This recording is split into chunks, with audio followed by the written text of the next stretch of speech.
Hey there.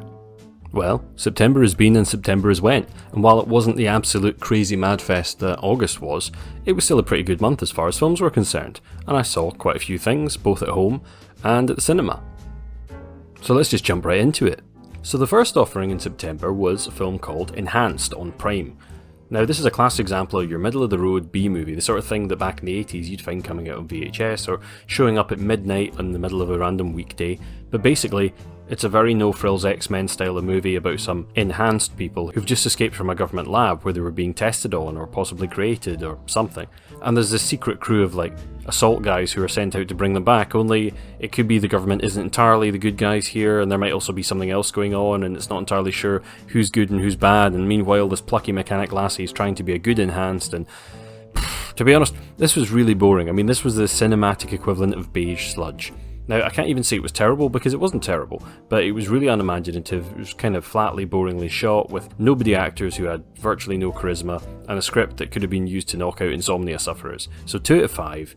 This was naff and dull, generic, and it was a film so forgettable that if I could be bothered, I'd make a joke about the judge here, but I think even that joke is getting more tired and boring than this film, but not even quite. So it would be crediting that with a lot more entertainment value than it's worth.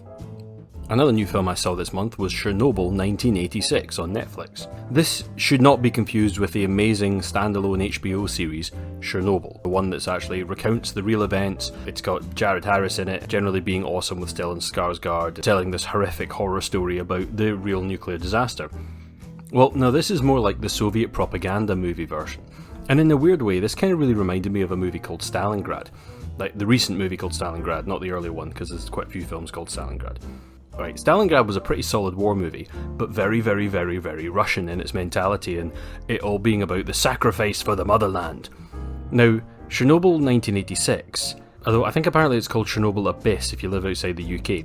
Anyway, it's about a fireman called Alexei who's trying to win back his ex-girlfriend Olga so they can play like happy families with the son that he just found out about that she had after their affair previously. Only one day the reactor goes boom and the son gets all radioactified, and it turns out the only way he can be saved is if Alexei does a bunch of daring suicidal missions into the reactor, being as he's the only local fireman who isn't already dead of radiation and can find his way about. And this is a really long film, like overlong. It's not very well told, but it does look pretty amazing, and even though the story is kind of silly and is completely fictionalized, in a way it's kind of a good tribute to these hard-working people that really actually went in there, like all the firemen, like the doctors, the nurses, all the people who actually had to basically get radioationed and died in the horrible disaster. So I'll give this 3 out of 5 Sieverts, and yeah, but honestly, I would just check out the HBO miniseries. It's a much, much better show. I mean, that's truly 5-star top-tier entertainment, whereas this, not so much.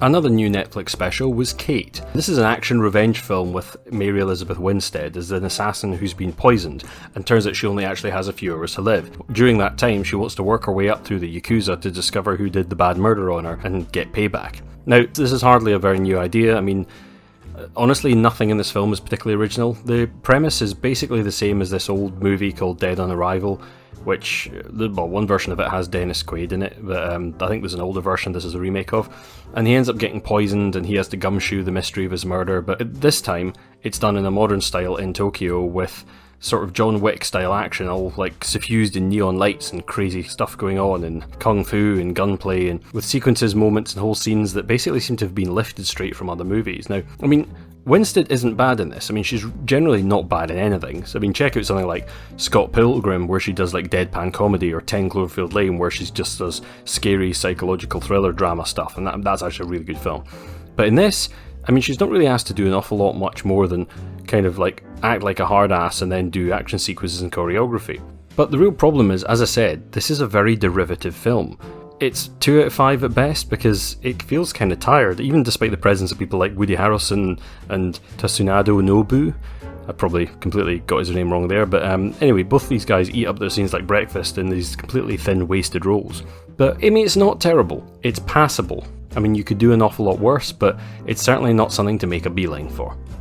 And at the completely other end of things, The Trial of the Chicago 7 is a courtroom drama written and directed by Aaron Sorkin, he who previously wrote the other very, very famous courtroom drama movie, A Few Good Men, which is absolutely fantastic, and if you haven't seen it, what on earth are you doing with your life? You can't handle the truth! But in this, he's telling the true story of the Chicago 7. Now, these were 7 disparate guys who were all in charge of various anti-Vietnam movements who all descended on Chicago to peacefully protest during like a political rally for Hubert Humphrey, who was going into office as some kind of politician. To be honest, I have no idea who Hubert Humphrey is, other than he gets mentioned a lot in random films. You people voted for Hubert Humphrey, and you killed Jesus! There was every reason to believe that we'd been heading for trouble. Anyway, in the ensuing riot, they were all arrested and charged with incitement and various other things, and this film tells the story in a kind of fractured, cross-cutting way, jumping back and forward between then and through all the courtroom. And it's a really pretty enjoyable film with some really fun performances from Sacha Baron Cohen and Eddie Redmayne, who play like some of the guys who are being charged. Also Frank Langella, who's playing like the judge who clearly suffers from really bad dementia and is completely insane. Sustained. Nobody objected. And the only thing that really holds it back is it's quite tongue-in-cheek, and while that fits the insanity of the trial, it does make the film's serious moments feel a little bit off and lessens their impact quite a bit. But I mean, still, I'd give this one a 4 out of 5. I mean, it's a couple of hours long, but they absolutely flew by, and I genuinely laughed out loud a bunch of times and also really enjoyed it. So yeah, I thoroughly recommend The Trial of the Chicago 7. As we've seen before, delving into legal dramas can be interesting, or it can be a quite forgettable thing. You could forget what something was about. Which is why The Lincoln Lawyer was actually a really nice, clever and memorable film. See, this one was all about Matthew McConaughey, you know, alright, and he plays like a slimy defence lawyer, Mick, who can manipulate pretty much any given situation. And he lands this really great case where he's defending a super rich kid charged with assaulting a prostitute. And Mick reckons he's got this in the bag until, while the investigation goes on, he finds things are much more complicated than he expected, and there's a lot more at stake personally for him than he'd actually like. And that leads to a bit of gumshoe detectiving, some smart arse con artistry that makes some really good entertaining wee movie, and it's kind of a lot like what you would get if you crossed Better Call Saul with that movie I Care A Lot, only if it was good. And then you threw in a whole load of like, alright. So yeah, 4 out of 5, and not only that, there is apparently a TV show of this in the works. So yeah, when that comes out in the pipeline, I'll definitely want to check it out. In the land of horror movies though, I saw Hall, which is a Canadian indie horror movie set in a hotel. Not just in the hall, I mean there are rooms and stuff in the story as well, but this is kind of a neat, wee, confined, scary story about a few characters stuck in this hotel when a strange fatal virus breaks out. But despite the film starting out about this pregnant lassie who's trying to crawl the way down to the lift and get help, it's actually really more about Val, who's this mum who has a nasty husband who beats her up, and Val wants to take her poltergeist-looking daughter away for a better life, away from Mr. Punchy Hands. And of course, plague gets in the way. And that's kind of the movie. I mean, it's pretty short, pretty thin on plot aside from Escape from Nasty Bad Man type thing. And just then the movie feels like it should start gets going, it dithers a little bit and then sort of stops. So yeah, 2 out of 5. Not my favourite thing. It wasn't bad, but yeah, there's just an awful lot of better stuff out there and it kind of fails at the last hurdle. Unfortunate. Something that wasn't better than Hall though was Sacrilege, which is a terribly low-rent horror movie that is far, far worse. This, honestly, and I'm not overemphasising this when I say this is a supremely badly made film, to the point where sometimes the music drowns out the dialogue, and not in a sort of Tenet kind of way, just in a badly made sort of way, and the camera work feels like it's a student's first day out of college. So anyway, yeah, the story is 4 lassies decide to go on a party weekend away to get away from sadness of life, and because the abusive ex of one of the girls just got out of prison and she's a bit concerned about it, so they drive off to a country village full of like yokels, and they get drunk and find a marijuana greenhouse next to the Airbnb, and they smoke up a whole load of it and then head down to a local folk festival, which isn't at all suspect in the slightest.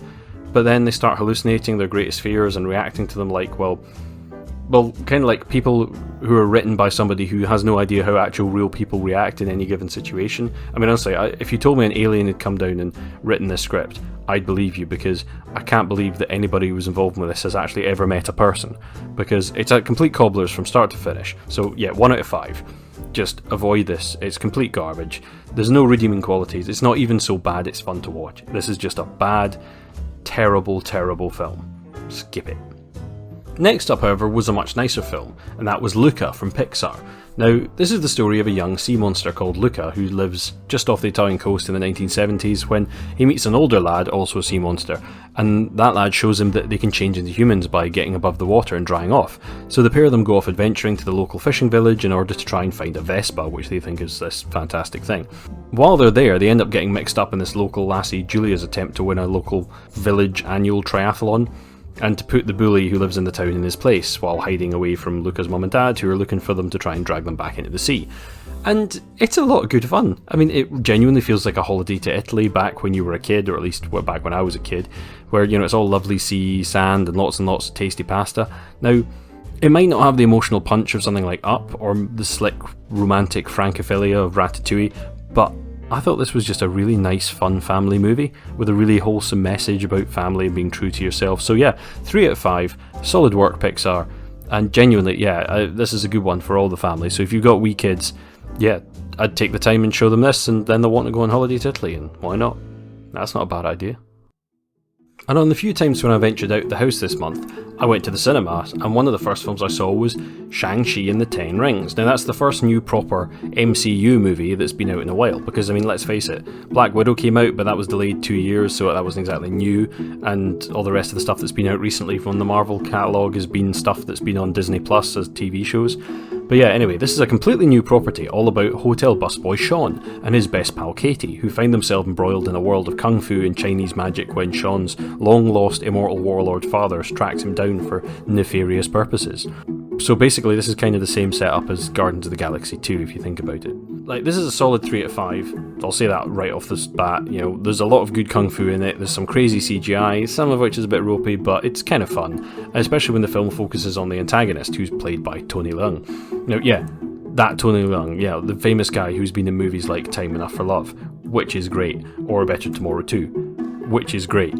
Basically, he's the Robert De Niro of China, and here he's being a deep, layered and interesting bad guy in a film that kind of lacks that depth elsewhere, because although it is a fun film, by the end, I really didn't know who Shang-Chi was, because he's sort of forgotten and lost in his own movie, while the film gives way more screen time to just about everybody else. But it's not bad. It's a decent enough, entertaining movie, good popcorn flick, and as it starts the next big chapter of the MCU, hopefully this is going to mark things going to be on an upward turn rather than the crap that's been coming out recently. Now here's an interesting one. Candyman is the late sequel, or maybe a soft reboot, or a bit of both, take your pick, to the 1992 horror movie Candyman. Now, the original Candyman was pretty much a stone-cold classic cult horror all about a mysterious, hook-handed ghost man who murders anyone who says his name 5 times in front of a mirror. And there are a couple of sequels to that original movie, but now, 30 odd years down the line, as is par for the course, the rights have been bought up and they decided to make a follow-up movie that acts as both a sequel and as a fresh start for the series for people who hadn't seen the original. And this is all about Anthony, and he's an artist who lives in Chicago and gets inspired when he hears the story of Helen Lyle, she was the woman in the original movie, and learns all about the Candyman myth. But as soon as he starts looking into it, loads of weird stuff happens, and of course murders begin. And this is both a good and a bad movie. Thankfully it's not like the slasher nonsense that the first trailers made it out to look like, and it's got an awful lot more in keeping with the clever tone of the original. Unfortunately though, it also doesn't really do an awful lot with the premise, and it descends into pulpy B-movie territory, and also feeling very rushed and thin at points, with some horribly on-the-nose dialogue about gentrification and white people stealing black art that they hammer on about again and again and again in the first 25 minutes of the film, just in case you didn't get that was the theme of the movie. But it's still definitely a worthy sequel to the franchise, and it's good fun in its own way. And if there ever is an extended director's cut of this, it'll probably be a much better film, because it felt like they chopped a whole bunch out of this. But I'll give it 3 out of 5. Say, it is an interesting sequel to an interesting horror movie, just don't expect anything to break the mold here. And next up after that was The Green Knight. The Green Knight is a story of responsibility. Okay, enough of that. Okay, that's creepy. Right, The Green Knight is a story based on a medieval poem about King Arthur's knights, and about how one of them takes up a Christmas Day challenge to land a blow on this huge green knight that comes visiting, like King Arthur's Camelot. The promise is that whatever hit they manage to land on him, he gets to have back at the same person next Christmas, and young Gawain, who thinks himself a bit of a smartass, jumps up and cuts the guy's head off, thinking, haha, well, you can't cut my head off if you're dead. So yeah, he doesn't realise that unfortunately the Green Knight is actually some kind of magical elemental sprite or something like that, and he really might not have thought this through, and he might have to get his head cut off next Christmas. And It's kind of a bonkers movie. I mean, it's beautifully shot and it's told in this very episodic fashion where we get to see Gawain struggle his way north to the Green Chapel through all kinds of weird travails, hoping to keep his honour and not being very good at it, and trying to live up to the idea of chivalric knighthood, which is kind of what the poem's about, but they've recontextualised it into a bit more of a modern sensibility. Now, what you get out of this might vary, because this is definitely a Marmite movie, being kind of art house and making no apologies for the weird schisms between when it tries to stick to the poem stuff and then when it plays and just makes up its own stuff or goes off its own directions, or has people talking very modern voice, or sometimes it's a bit more ye-olde, and yeah, sometimes the sound's all weird and sometimes people's voices are ambiguously distorted. At one point they even just cast Alicia Vikander as two completely different characters and nobody in the movie seems to remark on it. But yeah, for me, this is 100% my jam, and I think it was another stonking film from the A24 catalogue, the same great studio that produced like the weird and creepy ye-olde tale The Witch, which is an amazingly scary film but also done in a very ye-olde fashion. They also did the cosmic horror psychological drama The Lighthouse, which I've talked about before, and also the zany 1980s tension fest Uncut Gems, or even the hallucinatory depression quest that was Midsummer. So yeah, check out their movies because their movies are always good, but for me, The Green Knight especially, 5 out of 5. I've seen it twice now and I think it might just become a Christmas classic in my house. So there you go. So that was September, and the end of summer really is upon us. So, as the French would say, bientôt l'été, which means farewell summer, I think. I'm going to look forward to the cool months of winter, because basically in Scotland, from October through to some point in April usually, this is generally what we deem as winter. So as the nights get colder, maybe there'll be more films from me, but I hope wherever you are, you're having a warm time, you're keeping safe, you're keeping healthy, and you're watching a lot of great films. Until next time, these have been my grumpy opinions.